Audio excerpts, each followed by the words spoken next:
اللهم صل على سيدنا محمد يا رب صل وسلم دائما ابدا على حبيبي. مفتی صاحب پیسے اکٹھے کرنے کی کوئی ترتیب بتائیں. میں کافی سالوں سے کوشش کر رہا ہوں مگر پیسہ نہیں آ رہا, مالدار نہیں ہو رہا. آپ پہلے سیونگ کرتے ہیں, 1 سال کا مال بیک اپ کرنا کیسا ہے؟ پیسہ کمانے کے طریقے ان لوگوں سے پوچھو جو پیسہ کما رہے ہیں. سمجھتے ہو؟ ہم تو نہیں کما رہے, سیدھی سی بات ہے. جو تھوڑا بہت تجربوں کے بعد ایک یعنی کمانے کا مطلب کوشش نہیں کر رہے کمانے کی, ہمیں تو بغیر کوشش کا ہی مل رہا ہے.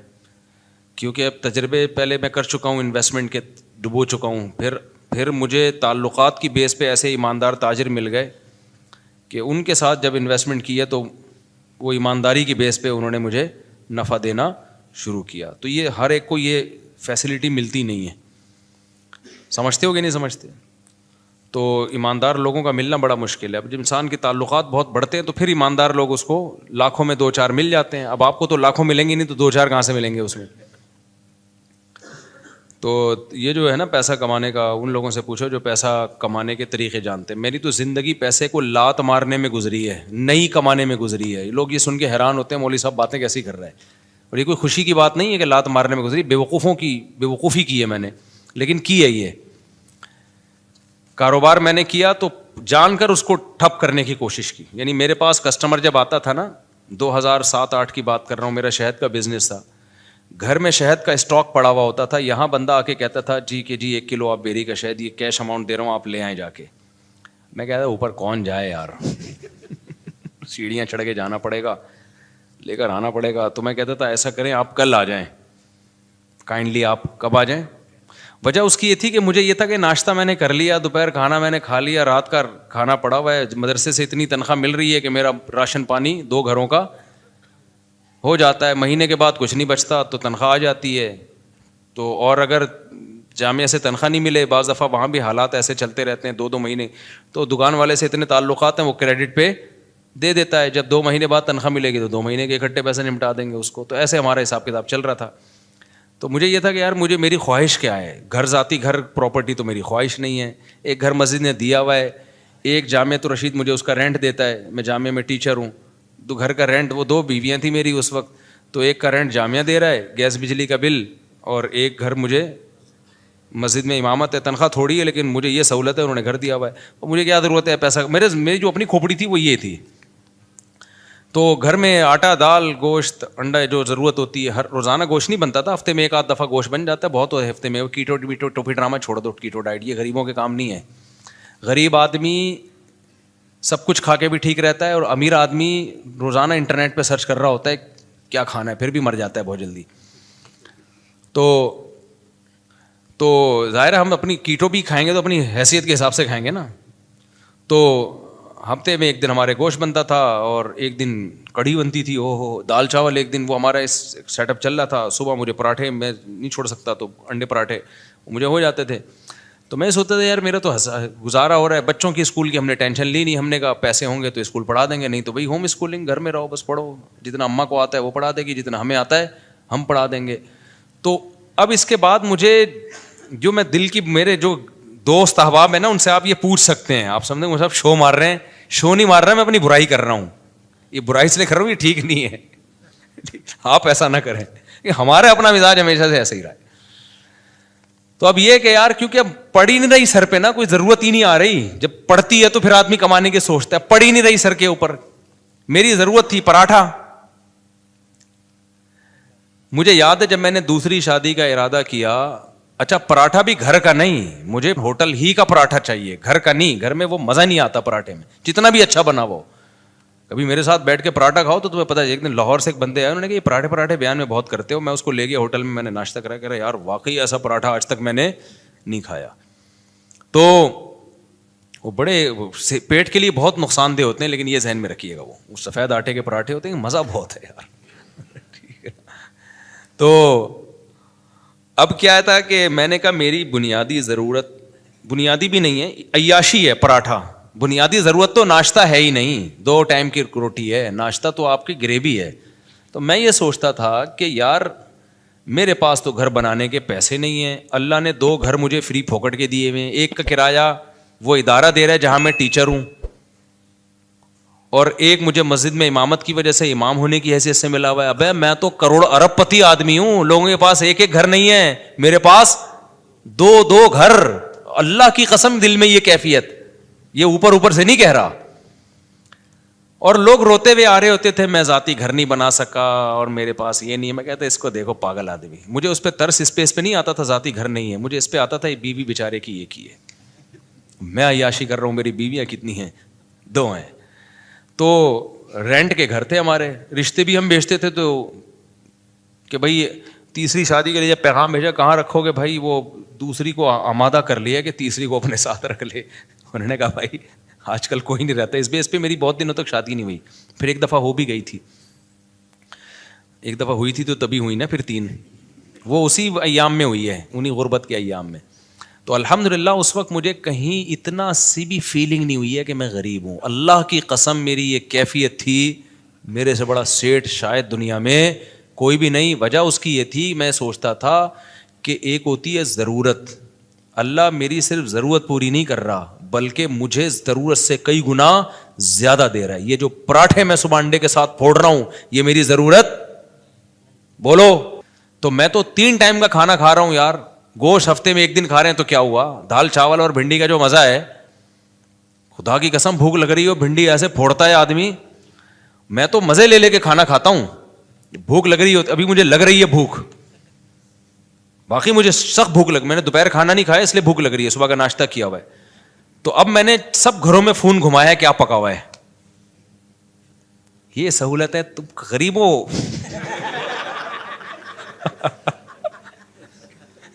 اب میرا تمہیں گالیاں دینے کا دل چاہ رہا ہے. ہم نے فوکس کیا شادیوں کو جو نیچرل ہے, تم فوکس کرتے ہو بحریہ ٹاؤن کو, گاڑیوں کو. یہ نیچرل تھوڑی ہے یار. جو نیچرل لذتیں ہیں وہ تو بیوی اور بچوں میں ہیں. سمجھتے ہو کہ نہیں سمجھتے؟ بیویاں ہونی چاہیے, بچے ہونے چاہیے, وہاں سے محبتیں ملتی ہیں. گاڑی بھی تو تھوڑے دن میں جی بھر جاتا ہے, پھر آدمی کہتے ہیں اس سے اونچی کی گاڑی, پھر اس کے بعد پھر بڑے بڑے لوگ گاڑیاں بیچ دیتے ہیں, اوبر میں جا رہے ہوتے ہیں. وہ یہ کھلونے ہیں تھوڑے دن کے دل بہلانے کے, ان سے دل بھر جاتا ہے. نہ بیویوں سے دل بھرتا ہے نہ بچوں سے دل بھرتا ہے. یہ تو نیچرل ہے نا, پراٹھے سے دل بھرتا ہے. کبھی روٹی سے دل بھرا کسی کا؟ 1 دن کھائی 2 دن کھائی, اب میں نہیں روٹی کھا رہا, اب پھر بھوک لگے گی پھر روٹی کھانے کا دل. یہ نیچرل ہے. تو ہم شروع سے کوشش کرتے ہیں نیچر پہ رہیں بھائی, نیچر پہ رہیں.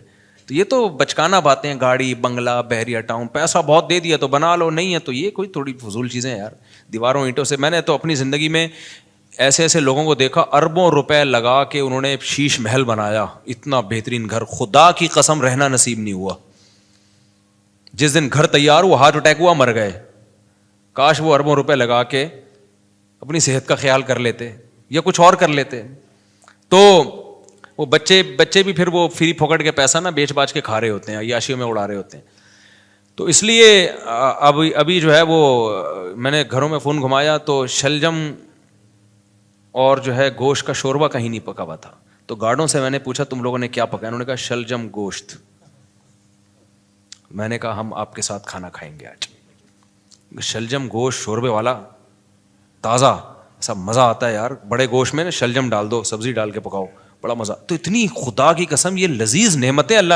بھوک لگ رہی ہو, اچار ہو, دال چاول ہو, کڑی پتے والی, آپ کو لگ نہیں رہی نا, اس لیے آپ کو مزہ نہیں آ رہا. ابھی سموسے کھا کے بیٹھے ہوگے آپ چائے کے ساتھ.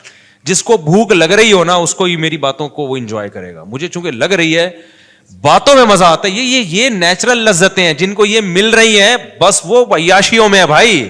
کیا کرنا ہے ایسی دولت کا, نہ کچھ کھا سکتا ہے نہ. اکثر مالدار ہم نے دیکھے ہیں, ایک آدھ بچہ ان کا, وہی بچہ خراب نکلا, وہی ٹینشن دے رہا ہے, زندگی عذاب بن گئی ان کی. شروع میں پیسے سے برگر اتنے کھا لیے کہ اب کچھ کھانے کے قابل نہیں بچے, اتنا وزن بڑھ گیا ان کا, کھا ہی نہیں سکتے. پراٹھے کا نام سن کے بے ہوش ہو جاتے ہیں وہ. تو سب سے بڑی نعمت صحت ہے, بیوی بچے ہیں, اور سر چھپانے کے لیے جگہ مل جائے, بے شک وہ کرائے ہی کی کیوں نہ ہو. تو میں کہتا یار لوگوں کے پاس ایک جگہ, میرے پاس کتنی ہے, حالانکہ میرا ان میں سے ایک بھی نہیں. مسجد والے جب امامت سے نکالے تو گھر بھی گیا, کیا خیال ہے. تو اور ایک کا کرایہ جامع رشید دے رہا تھا, وہ بھی کرایہ دے رہا تھا, تو انہوں نے کہا لے لو, اور وہ بھی ایک مخصوص کرایہ تھا. تو مجھے لگا کہ یار میرے لیے اتنا بہت ہے, 2 کمروں کا گھر لیا ہوا تھا میں نے, ایک دفعہ ایک صاحب آئے ہمارے گھر, دیکھے 2 کمروں کا گھر ہے, انہوں نے کہا یار مفتی صاحب ممبر پہ باتیں اتنی بڑی بڑی, یہ گھر ہے ٹوٹل؟ میں نے کہا جتنی بڑی باتیں اس سے بڑا اللہ نے گھر دیا ہے ہمیں الحمدللہ. 2 کمرے, میری ضرورت اس سے پوری ہو رہی ہے. اس وقت میرے 16 بچے تھوڑی تھے, 2 بچے تھے, تو 2 کمرے بہت ہیں, اس کے بہت ہیں 2 کمرے, رہ لیتے ہیں. ایک واش روم ہے, کچن ہے, تھوڑے بہت. بس ایک چیز کی مجھے ٹینشن تھی, دھوپ نہیں ہے اس میں, ہوا بھی تھی, دھوپ نہیں ہے, تو وہ ایک ٹینشن تھی. تو میں کہتا تھا یار اللہ نے ساری عیاشیاں دی ہوئی ہیں, تو ایک تھوڑی سی اگر ٹینشن دے دی تو کیا ہے, دھوپ کا انتظام نہیں ہے, کیونکہ سن لائٹ میرے لیے, میں نہیں بغیر دھوپ کے بغیر گزارا ہوتا.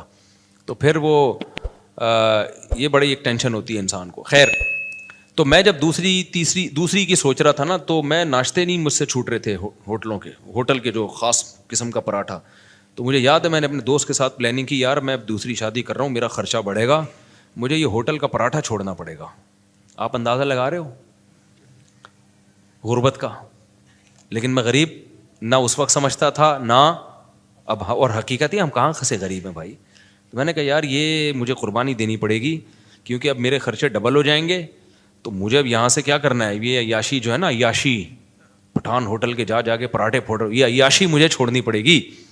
لیکن اللہ کی قدرت ایسی ہوئی کہ وہ بھی نہیں چھوڑنی پڑی. آپ جیسے جیسے شادی کرتے ہیں, بچے ہوتے ہیں, آپ کی سورس آف انکم بڑھتی چلی جاتی ہے, کم نہیں ہوتی ہے, تو کم ہوتی نہیں ہے کسی قیمت پہ. اب میری سورس آف انکم پھر کہاں سے, کیا آسمان سے پیسے برسنا شروع ہوئے. میرے ساتھ ایسے ایسے معاملات ہوئے ہیں کہ میں تو بتا رہا ہوں نا, کاروبار شروع کیا تو یہ بزنس ہو رہا تھا میرا, میں بیٹھا ہوا ہوں جی شہد چاہیے, ابے اوپر کون جائے گا شہد لینے, کیوں, میری ضرورتیں پوری ہو رہی ہیں, مجھے لگ رہا ہے یہ بزنس کیا ہے, غریبی ہے. اگلے دن آ رہے ہیں انکل بھائی اب تو لے آؤ, پھر اگلے دن گیا میں شہد لایا, چلو یار لے لو بھائی. اس طرح سے ہمارا شہد بک رہا ہے, اس سے جو پروفٹ ہو رہا ہے وہ بھی اتنا ہونا شروع ہو گیا. لیکن اتنا نہیں ہوا کہ کسی کے بزنس میں جو باقاعدہ. تو مجھے پھر اب تو چونکہ میرے مالی حالات اور اچھے ہو گئے الحمدللہ, تو پھر مجھے لگا کہ یار اچھا, پھر میں نے نکاح جب رجسٹریشن, میں نکاح فری میں پڑھاتا تھا, پیسے نہیں لیتا تھا, مجھے عجیب سا لگتا تھا نکاح پڑھا رہے آدمی پیسے لے رہا ہے اس کے. لیکن کیا ہوا, 4-6 دفعہ مجھے اندازہ ہوا کہ بھائی یہ نکاح کا نکاح نامہ بیٹھ کے فل کرتے رہو, نادرا سے وہ لوگ بھی پیسے مانگتے ہیں, نادرا سے رجسٹریشن کرواؤ اس کی, اچھا خاصا ٹینشن والا کام ہے. یا تو میں پابندی لگا دوں, میں کسی کا نکاح نہیں پڑھاؤں گا, یا مجھے کوئی بندہ رکھنا پڑے گا. پھر میں نے بندہ رکھا, کیونکہ میرے پاس بہت زیادہ لوگ آ رہے تھے نکاح پڑھوانے کے لیے. اچھا, اس کام کے لیے مجھے نکاح رجسٹرار بننا تھا. لوگوں نے کہا مفتی صاحب آپ نکاح رجسٹرار بن جاؤ, اس میں بڑے پیسے آئیں گے. میں نے کہا 1 سال تک مجھے یہ توفیق ہی نہیں مل رہی کہ میں جاؤں آفس کہ مجھے سرٹیفکیٹ دے دو قاضی کی نکاح رجسٹرار کا. ہلا ہی نہیں جا رہا, کیونکہ ضرورت نہیں ہے نا, پراٹھے چل رہے تھے اسی حساب سے, تو میں کیوں جاؤں. پھر میں نے کیا کیا, ایک قاضی نے مجھے, ایک نکاح رجسٹرار نے کہا یار آپ میرا فارم لے کے پڑھا آپ دیا کرو, فیس لے کے مجھے دے دیا کرو آپ میں رجسٹر کر. تو میں نے ایسا کرنا شروع کیا, 6 مہینے میں نے ایسے کیا. ایک نکاح رجسٹرار آئے, انہوں نے کہا میرے پاس پورا سیٹ اپ ہے, پڑھا آپ دیا کرو, ڈاکومنٹیشن میں کر دوں گا, پیسے کس کو دے دیا کرو. تو میں نے پیسے لینا شروع کر دیا, ان کو دینا شروع, اس کی تو محنت ہو رہی تھی نا بیچارے کی, نکاح بھرنا بھی ہے اس نے. ایک دن کیا ہوا, جو یونین کونسل میں ہوتے ہیں نا, جو نکاح رجسٹریشن کا سرٹیفکیٹ دیتے ہیں, وہ خود میرے پاس چل کے آ گیا.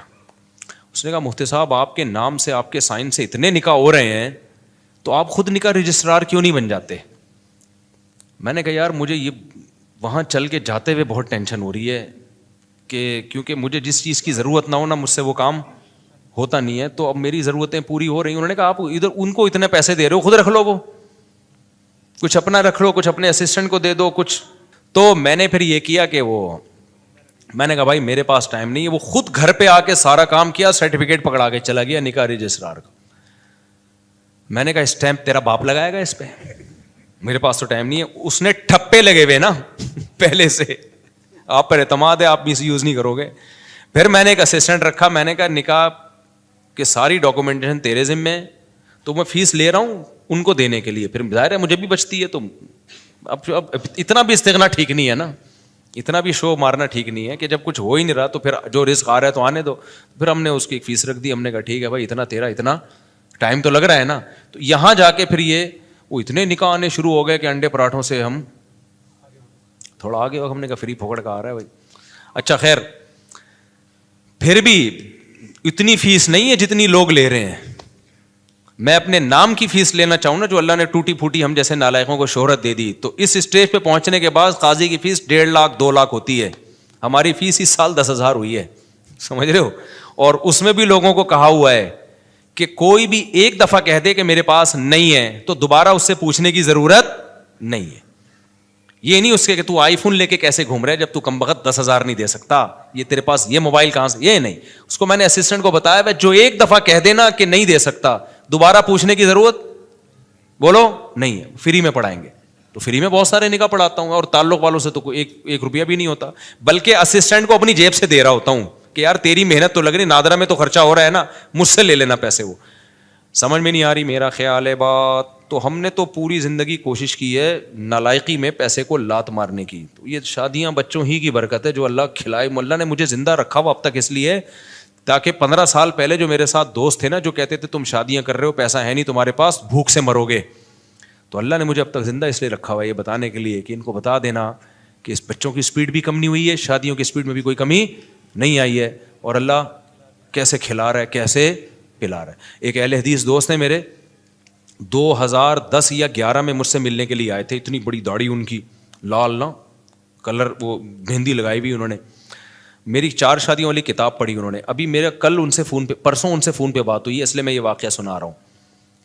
وہ آئے کہتے ہیں آپ نے کیا کتاب لکھی ہے مفتی صاحب. اچھا انہوں نے میرے حالات دیکھے, میری پھٹ پٹی, انہوں نے مجھے اپنے گھر میں دعوت کی. انہوں نے کہا یار میں نے ایسی کتاب آج تک نہیں پڑھی. بڑے متاثر تھے. یہ وہی ہے جن کو تبلیغ میں نہیں میں نے بتایا تھا کہ وہ سارے فرقوں میں دھکے کھا کے آخر میں گئے تبلیغ میں, وہ یہ وہی ہیں, بروہی ہیں بروہی. تو بلوچستان سے ان کا تعلق ہے. انہوں نے میری گھر میں دعوت کی, میں اپنی پھٹ پٹی پہ گیا. اچھا اس وقت بھی ہمارا ہم پھٹ پٹی کو سمجھ رہے تھے لینڈ کروزر ہے ہماری, غربت کا تو اس وقت بھی احساس نہیں تھا, کیونکہ بھائی لوگوں کے پاس یہ بھی نہیں ہوتی یار. تو ہم تو پھٹ پٹی بھی جا رہے ہیں, ٹرن کر کے پہنچ گئے. مجھے یہ خوشی ہوتی تھی کہ اس کے پیسے میرے پاس ہیں الحمدللہ, میں پیٹرول ڈال سکتا ہوں اپنے خرچے پہ. تو ان کا پرسوں فون آیا, انہوں نے کہا مفتی صاحب مجھے آپ کا وہ زمانہ یاد ہے, اور کہتے ہیں میں آپ کا ہر جگہ دفاع کرتا ہوں, ہر جگہ دفاع کرتا ہوں کہ اس آدمی نے اس وقت یہ بات کہی تھی کہ پیسہ مت دیکھو, شادیاں کرو, نسل مت روکو. کہہ رہے اب لوگ نا آپ کی ریوو پہ اعتراض کرتے ہیں, یہ مفتی ریوو میں گھوم رہا ہے, یہ مفتی امریکہ جا رہا ہے, یہ مفتی جاپان جا رہا ہے, یہ مفتی سوئٹزرلینڈ جا رہا ہے, یہ مفتی یہ وہ. بھائی جب ظاہر ہے نوٹ آئیں گے تو شادیاں تو ہوں گی. کہہ رہا ہے میں ہر ایک کے ساتھ سامنے دفاع کرتا ہوں کہ میں اس مفتی کو جتنا جانتا ہوں آپ لوگ نہیں جانتے. اس مفتی کے پاس بچے پہلے آئے ہیں, بیویاں پہلے آئی ہیں, ریوو, اور ابھی تک یہ ریوو میری نہیں ہے, کرائے پہ ہے. اچھا یہ ویسے ہی راز کی بات بتا دوں, لیکن ہم اس کو کیا سمجھتے ہیں, یہ بینک سے لیوے تو رینٹ ہوتے دینا پڑتا ہے تو. لیکن بھائی ہمیں اس سے کیا میری ہے یا رینٹ کی ہے, ابے ہے تو اسٹیئرنگ کس کے کنٹرول میں ہے, میرے کنٹرول, میری ہے بس. کرائے کا گھر ہے, اگر چابی اس کی میرے پاس ہے تو کس کا گھر ہے, وہ مالک مکان میری پرمیشن کے بغیر نہیں گھس سکتا گھر میں. آئے نا اگر بولو تو کیوں آ رہا ہے بھائی, تو میرا گھر ہے. تو اتنا کافی ہے میرا ہونے کے لیے, اس سے زیادہ کی ہوس مت کرو. پھر بہت پیسہ اللہ نے دے دیا تو ٹھیک ہے. اب مجھے گارڈننگ کا بہت شوق تھا, میرے پاس تو زمین ہی نہیں تھی سبزیاں اگانے کے لیے. تو اب ایک ہے تو گورنمنٹ ہی کی زمین یہ, لیکن کسی کام کی نہیں ہے, تو ہم نے یہاں پودے لگانا شروع کر دیے. جب تک کوئی چھیڑ نہیں رہا تو ہم اپنی سمجھ رہے ہیں. ابھی میں نے اس کا ولاگ بھی بنایا ہے, لوگ سمجھ رہے ہیں مصطفیٰ کے پاس بڑا ایریا زبردست, حالانکہ وہ گورنمنٹ کی زمین ہے. لیکن مجھے اس سے کیا کرنا, جب وہ میرے کام میں سبزی اگا کے مجھے دے رہی ہے, میرے ٹماٹر کا شوق پورا کر رہی ہے, میری بھنڈی کا شوق پورا کر رہی ہے, تو ابے اپنی بھی تو یہی کرتی ہے. اس میں گورنمنٹ تو خوشی ہوگی, اچھا کسی کام میں آ رہی ہے. یہ جو نرسری والے ہوتے ہیں یہ تو فٹ پاتھوں پہ لگا رہے ہوتے ہیں نا, یہ جو فٹ پاتھ پہ نہیں, وہ جو بیچ میں روڈ کے بیچ میں جگہ ہوتے ہیں. گورنمنٹ تو چاہتی ہے اچھا ہے گرینری ہوگی, تو بس وہ اپنی سمجھو اس کو یار تم. تو مجھے کیا کرنا ہے کہ کاغذ میں میرے نام ہو. بھائی جو چیز میرے استعمال میں ہے وہ کس کی ہے. آپ نے پراٹھا اپنے خرچوں سے خرید کے مجھے اس میں شریک کر لیا, تو یہ پراٹھا کس کا ہے, میرا ہے. مزہ وہی آئے گا اس میں. اب میں کہ یہ میں نے چونکہ اپنے پیسوں سے نہیں خریدا. ابے تو بے وقوف آدمی ہے, تو کسی اور کے پیسوں سے اگر تو تجھے پراٹھا کھلا رہا ہے, اور تیرا دوست ہے, کوئی بھیکاری بن کے نہیں کھلا رہا, کوئی ایسا نہیں کوئی بعد میں تجھے تانے دے رہا ہو, تو تمہیں تو نوالا پیٹ میں جا رہا ہے نا, تمہاری تو بنیادی ضرورتیں پوری ہو رہی ہیں. اب تمہارے خرچے پہ ہو, کسی اور کے خرچے پہ ہو, تمہیں آم کھانے سے مطلب ہے, تمہیں پیڑ گننے سے مطلب نہیں ہونا چاہیے. تو میرے رب کے مجھ پر احسانات ہیں, جب میں پیدا ہوا تو مجھے ماں بھی ملی محبت والی, باپ بھی ملا محبت والا, بہن بھائی کی نعمت ملی, ابا اماں کھلاتے رہے, اس وقت میرے خرچے پہ نہیں ابا کے خرچے پہ ہم کھاتے رہے, ہمیں کھانے سے مطلب تھا. اللہ نے ہمیں گھر کی چھت بھی دی, ابا کے گھر تھا وہ, میرا گھر نہیں تھا, تو مجھے اس سے کیا غرض کہ مجھے تو گھر مل گیا نا جو میری ضرورت ہے. پھر جب ہماری شادی ہوئی, دوسری جب ہوئی, تو دھکے مار کے گھر سے نکالنے کی کوشش سے پہلے ہی ہم نکل گئے. الحمدللہ ہمیں پتا تھا نکال دیا جائے گا, لیکن ہم پہلے ہی نکل گئے. تو لیکن نکالا نہیں ہے, دوسری زیادہ سے زیادہ باتیں نہیں جا سکتی. خیر, تو اب کچھ باتیں آنے میں گھر والے بھی سن رہے ہوتے ہیں, وہ بھائی کیا آپ کیا باتیں کر رہے ہیں. اچھا خیر, تو پھر مجھے ایک گھر کرائے پہ مل گیا, تو میری تو چھت, مجھے وہی چھت مل گئی الحمدللہ. پراٹھے اسی طرح سے چلتے رہے, کھانا پینا چلتا رہا, اب تک بھی چل رہا ہے. تو میں نے اس لیے کاروبار کو بدتمیزی کے ساتھ کاروبار کیا کہ ضرورت ہی نہیں پڑ رہی یار. کوئی مصیبت پڑے نا, بھوک لگ رہی ہے, مر رہے ہیں, تو پھر آدمی اخلاص سے کرتا ہے. تو ہماری مہینے کے اینڈ کے بعد نہیں, مجھے اگلے مہینے کی پہلی تاریخ کو میرے ساتھ کیا ہوگا یہ مجھے نہیں پتا ہوتا تھا.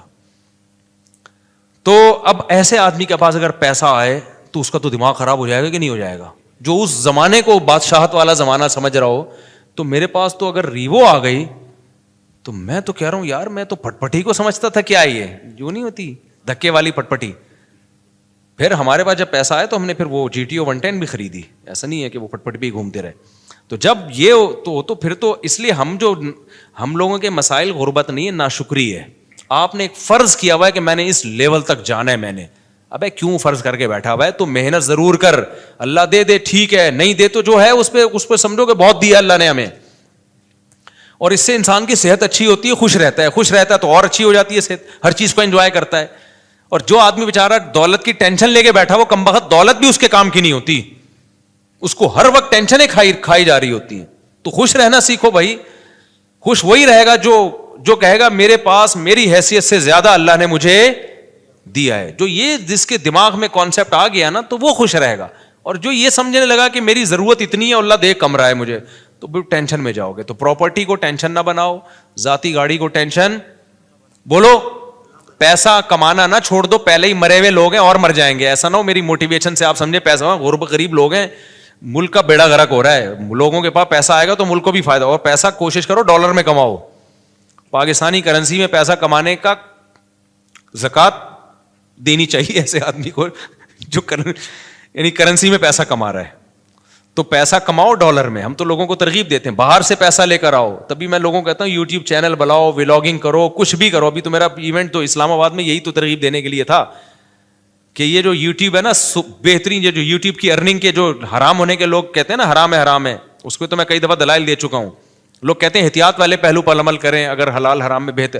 بھائی احتیاط والے پہلو پر اگر آپ عمل کر رہے ہو تو دوسری احتیاط چھوٹ رہی ہے. اب یہ جو یوٹیوب ہے, سوشل میڈیا ہے, یہ ریمیڈنس لانے کا ایک بہت بڑا ذریعہ ہے. اگر آپ اسی کو حرام قرار دے دیا, ایک تو خالص حرام ہے, وہ تو کبھی بھی حلال نہیں ہو سکتا. لیکن اگر گنجائش کا پہلو نکل رہا ہے تو لوگوں کو دینا چاہیے, اس لیے کہ ریمیڈنس جتنا زیادہ ملک میں ابھی آئے گا وہ یوٹیوب فیس بک کے ذریعے آئے گا. جتنا اس کے ذریعے آ رہا ہے کسی اور ذریعے سے نہیں آ رہا. اس سے آپ کا ملک تھوڑا سا تو اسٹیبل ہوگا نا, آپ کا کنٹری. اس پہ لوگ ہمیں کہتے ہیں اصل میں اپنے چینل ہے نا, اس لیے یوٹیوب کی ارننگ حلال ہے. جب ہمارا چینل نہیں تھا تب ہم نے یوٹیوب کی ارننگ کو حلال ہونے کا فتویٰ دیا تھا 2014 میں. اس وقت تو ہمیں پتہ ہی نہیں تھا یوٹیوب چینل ہوتا کیا ہے. پتہ تو اب بھی نہیں ہے کیونکہ ابھی بھی ہمارا چینل کسی اور نے بنایا ہے, لیکن اس وقت تو پتہ ہی نہیں تھا کہ اس میں کوئی سورس آف انکم بھی ہے, کچھ بھی نہیں پتا تھا اس بارے میں. تو اس وقت ہم نے جائز ہونے کا فتویٰ اسی وجہ سے دیا تھا کہ بھائی اس میں دونوں پہلو نکل رہے ہیں, لیکن جائز ہونے والے پہلو کو ترجیح دی جائے گی. کیونکہ اصل جو یوٹیوب سے آپ کو ارننگ ملتی ہے وہ پروڈکٹ کو پروموٹ کرنے کی ملتی ہے. اس میں جو لڑکیاں آ رہی ہیں وہ ایک اضافی چیز ہے, پیسے اس کے نہیں مل رہے. جیسے موبائل کی دکان پہ آپ لڑکی کو بٹھا دو تو بٹھانا غلط کام ہے, آپ نے اگر خود بٹھایا ہو, کسی اور نے بٹھایا تو وہ آپ کو گنا بھی نہیں ملے گا اس کا. تو یوٹیوب ہمارے مشورے سے تھوڑی لا رہا ہوتا ہے وہ اشتہار میں لڑکیوں کو. تو آپ نے اگر موبائل کی دکان پہ لڑکی بٹھا دی ہے تو لڑکی بٹھانا غلط عمل ہے, لیکن اس سے آپ کی ارننگ تھوڑی حرام ہو جائے گی, کیونکہ لڑکی دیکھنے کے پیسے تھوڑی لوگ دے رہے ہیں نا. آپ کو نہیں آ رہی سمجھ میں میرا خیال ہے. اب دیکھو آج کل لوگ کیا بڑی غیر اخلاقی حرکت کر رہے ہیں کہ ان کی دکان چل نہیں رہی ہوتی تو کسی حسینہ کو لا کے بٹھا دیتے ہیں موبائل شاپ پہ. آپ کو پتا ہے قوم ٹھرکی ہے, شادیاں وادیاں تو کرتی نہیں ہے, تو کہیں سے بھی ان کو اسمیل آ جائے نا کسی لڑکی کی تو وہاں پہنچ جاتے ہیں. وہاں بیٹھو داڑھی مونچھوں والا عجیب سا بغلیں کے بال بڑے ہوئے اس کے وہ بیٹھا ہوا ہے وہاں پہ, اور ایک میں کوئی حسینہ بیٹھی ہوئی ہے موبائل بیچ رہی ہے. تو کراؤڈ کدھر, ٹھرکیوں کا کراؤڈ کدھر جاتا ہے, کہتے ہیں چلو موبائل ملا نہ ملا, اس بہانے کسی انٹی سے بات کا موقع مل جائے گا, تو وہاں چلے جاتے ہیں, موبائل بھی اس بہانے بک جاتا ہے. تو یہ غیر اخلاقی حرکت ہے نا. لیکن کوئی مفتی یہ نہیں کہے گا کہ وہ جو موبائل فروخت ہوا ہے اس کی ارننگ حرام ہو گئی ہے, اس لیے کہ ارننگ اس لڑکی سے بات چیت یا بد نظری کی نہیں ہے, اس کو جو پیسے مل رہے ہیں وہ اس موبائل کے عوض میں پیسے مل رہے ہیں. تو یہ عمل غلط ہے کہ آپ لوگوں کو غلط طریقے سے کھینچ کے لا رہے ہو, لیکن اس سے ارننگ حرام نہیں ہوگی. اور یہ بھی عمل جب غلط ہے جب آپ نے کیا ہو. تو یوٹیوب پہ جو مونیٹائزیشن کے بعد آپ کو پیسے ملتے ہیں وہ کمپنیوں کی پروڈکٹ کو پروموٹ کرنے کے پیسے ملتے ہیں, وہ پروموٹ کرنے کے لیے لڑکیوں کو بھی بیچ میں گھسیڑ دیتے ہیں وہ. تو یہ غلط کر رہے ہیں, لیکن یہ آپ غلط نہیں کر رہے, یہ کون غلط کر رہا ہے؟ یہ گوگل غلط کر رہا ہے. تو گوگل ہمارے پاس ہوتا تو ہم نہیں کرنے دیتے اس کو, تو یہ آپ کے اختیار میں تھوڑی ہے. اس کی مثال ہے, آپ نے کرائے پہ کسی کو دکان دے دی موبائل بیچنے کے لیے, آپ نے کہا بھائی مجھے اتنا رینٹ چاہیے, اس نے لڑکی لے جا کے بٹھا دی. لوگ کہیں گے آپ کی دکان میں لڑکیاں بیٹھی ہوئی, آپ کہیں گے بھائی یہ میرے اختیار میں نہیں ہے, یہ میں نے کسی کو رینٹ پہ دی بھی ہے, اور میں نے شراب کی دکان نہیں کھولی, اس پہ شراب بیچنے کی اجازت نہیں ہے. اب وہ بیٹھا ہے, یہ اس کو سمجھاؤ, تبلیغ میں سیر روزہ لگواؤ اس کا, تاکہ وہ یہ کام نہ کرے.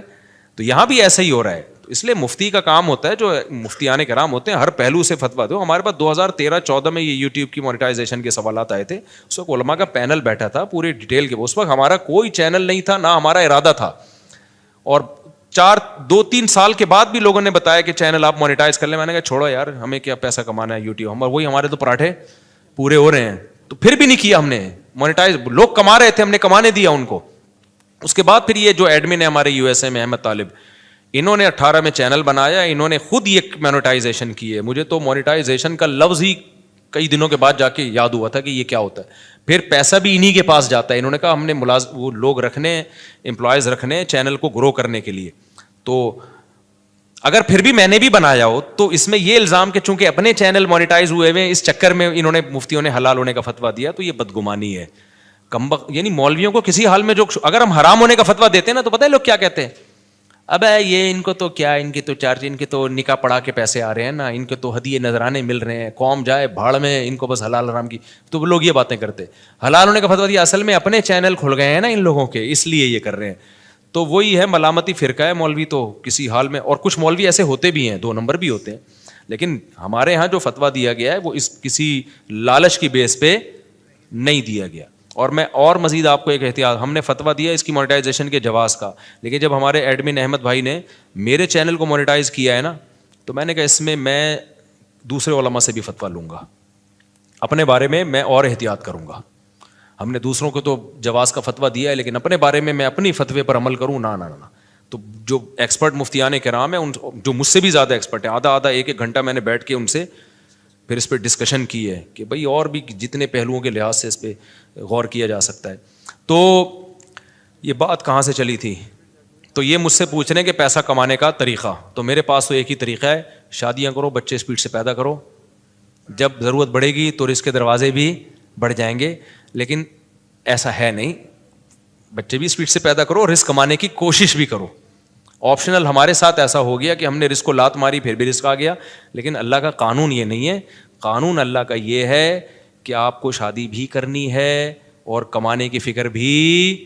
میرے ساتھ شاید اس لیے بھی ہو گیا ہو کہ ہم تو دین کی خدمت کے لیے, میں نے وقف کیا اپنے آپ کو کہ یار ہم ساری زندگی دین کی خدمت کریں گے, تو شاید اللہ کی کوئی رحمت ہو گئی ہو کہ چلو یار ایک بندہ دین کی خدمت میں لگا ہوا ہے, اور عبرت کا نشان نہ بن جائے کہیں 4 شادیوں کے بعد سارا فلسفہ ہی دفن ہو جائے شاید. اور یہ بھی ڈھیل بھی ہو سکتی ہے اللہ کی طرف سے, استدراج بھی, کہ اللہ تعالیٰ میرے کسی عمل سے ناخوش ہوں, اللہ بچائے ایسی بات سے. لیکن بہرحال اللہ کہ ٹھیک ہے ابھی کھا لے بیٹا, تجھے پکڑوں گا میں, اللہ بچا کے. یہ بھی ڈر لگتا ہے ہمیں تو یہ بہت سارے ہو سکتے ہیں. لیکن جو شریعت کا اصول, قاعدہ اور ضابطہ ہے کہ جیسے نماز پڑھنا فرض ہے, رزق حلال کمانا اور اس کی کوشش کرنا بھی اسی طریقے سے فرض ہے. تبھی میں ان دنوں میں بھی تعریف کے طور پر یہ باتیں نہیں کرتا تھا. میں کہتا یار یہ میں نالائق ہوں, مجھے کرنا چاہیے. جب میرے بچوں کی اسپیڈ اسی اسپیڈ سے پیدا ہو رہے ہیں تو مجھے ان کے فیوچر کی فکر کرنی چاہیے, کچھ کاروبار کرنا چاہیے, کچھ جو ہے نا کمانے کی فکر کرنی چاہیے. تو یہ فکر کرنا فرض ہے. ایسے توکل جائز نہیں ہے کہ ہاتھ پہ ہاتھ رکھ کے بیٹھے رہو کہ چیچو کے پراٹھے کا خرچہ پورا ہو رہا ہے, تو کل جب غربت آئی نا تو پھر بہت بڑی مصیبت کھڑی ہو جاتی ہے. 4 بیویاں مل کے تمہیں چترول لگائیں گی پھر صحیح بات کہ دکان پکوڑوں کی اور باتیں. تو ایک بھی شادی کر رہا ہے, اور ایک بھی شادی غربت میں بڑے مسائل کھڑے ہو جاتے ہیں. ایک غربت اللہ کی طرف سے ہوتی ہے, بھائی آپ نے کوشش کی پھر بھی نہیں ہو رہا, تو اس میں تو انسان صبر کرے. ایک اپنی حماقت سے ہوتی ہے, وہ خطرناک ہے, وہ خراب ہے. آج کل جو زیادہ تر غریب ہے نا, ہم وہ اپنی حماقتوں سے ہیں. باقی یہ جو بھائی نے پوچھا ہے پیسے کمانے کا طریقہ, تو بھائی ماہر لوگوں سے پوچھیں آپ یہ دیکھیں آپ کے اندر کیا قابلیت ہے. ایک اہم بات, ابھی جو ہم جو اسلام آباد میں گئے نا, ایک بڑے بڑے یوٹیوبرز آئے ہوئے تھے, ایک یوٹیوبر نے بڑی پیاری بات کی, ادھر ملیر کینٹ کے تھے وہ. انہوں نے کہا کہ یہ جو بھی پیسہ کمانے کی کوشش کرتا ہے نا, اور وہ چاہے کہ پہلے دن میں آ جائے گا, وہ کبھی بھی کامیاب نہیں ہوتا. آپ تسلی کے ساتھ, محنت کے ساتھ جو آپ کے اندر صلاحیت ہے وہ کرتے رہو. ہم میں سے ہر شخص 2 دن میں کروڑ پتی بننا چاہتا ہے, تو اس سے ڈپریشن کے علاوہ کچھ بھی حاصل نہیں ہوتا. جواری بن جاتے ہیں 2 دنوں میں کروڑ پتی, جوا کھیلنے والے, لیکن 2 دنوں میں پھر وہ بھکاری بھی بن جاتے ہیں. تو وہ جوئے والا طریقہ ہے, حلال طریقے سے ایسا بہت ہی کم ہوتا ہے.